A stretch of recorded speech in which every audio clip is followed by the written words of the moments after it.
Long ago, in the land of Israel, the people began to forget about the one true God. King Ahab and Queen Jezebel led the people to bow down to a false god named Baal. They built idols and altars, and many hearts turned away from the Lord. But God loved his people too much to leave them lost. So he sent a prophet, a brave man named Elijah. One day Elijah went straight to King Ahab's palace. He stood tall and said, "Elijah, as surely as the Lord lives, there will be no rain in the land, not even dew, until I say so." The king glared at him, but Elijah trusted God and left. God then told Elijah to hide by a little stream called the Kerith Brook. There, something amazing happened. Ravens brought him bread and meat every morning and every evening. But after many months, the brook dried up because there was no rain. So God sent Elijah to a poor widow in a town called Zarephath. She had only a handful of flour and the little oil left. "Widow, I am gathering sticks to make one last meal for my son and me.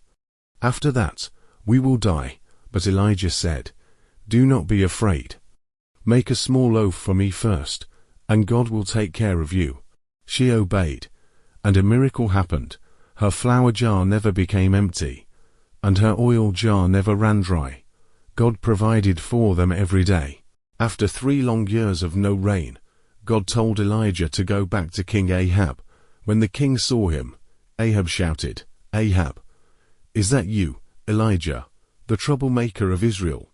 "Elijah, I have not made trouble. You and your family have, because you turned from the Lord and followed Baal." So Elijah gave a challenge. On Mount Carmel, all the people of Israel gathered. The prophets of Baal stood on one side, and Elijah stood alone on the other. "Elijah, how long will you waver between 2 opinions? If the Lord is God, follow him. If Baal is God, follow him." 2 altars were built. The prophets of Baal cried out from morning till evening, shouting, "Baal, answer us." They danced and cut themselves, but no fire came. Then Elijah repaired the altar of the Lord. He placed wood and a bowl upon it, then poured 12 large jars of water all over everything, until the trench around the altar was filled.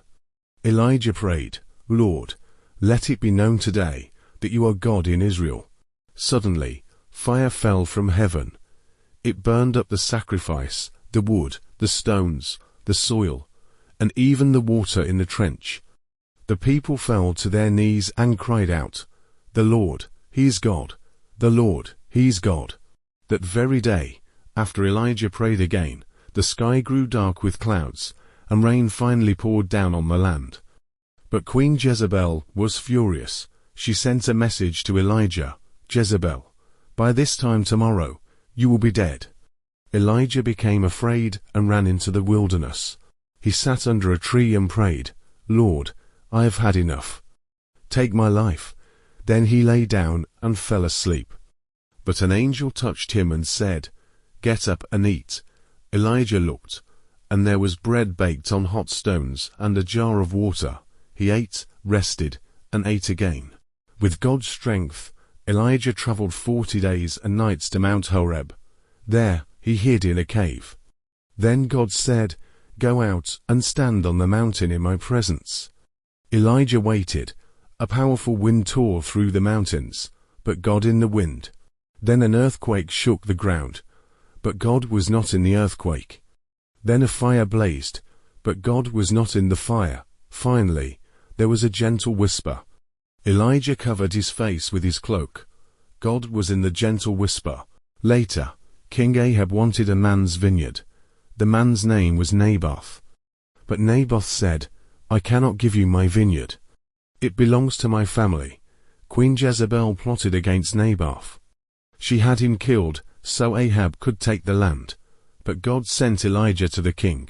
Elijah said, "Because you have done evil, disaster will come upon your house." Ahab trembled, for he knew God's words were true. After King Ahab died, his son Ahaziah became king. One day, he fell and was badly hurt. Instead of asking God for help, he sent messengers to ask a false god if he would recover. But Elijah met them and said, Is it because there is no God in Israel that you go to Baal-zebub? Tell the king, he will not leave his bed. He will surely die.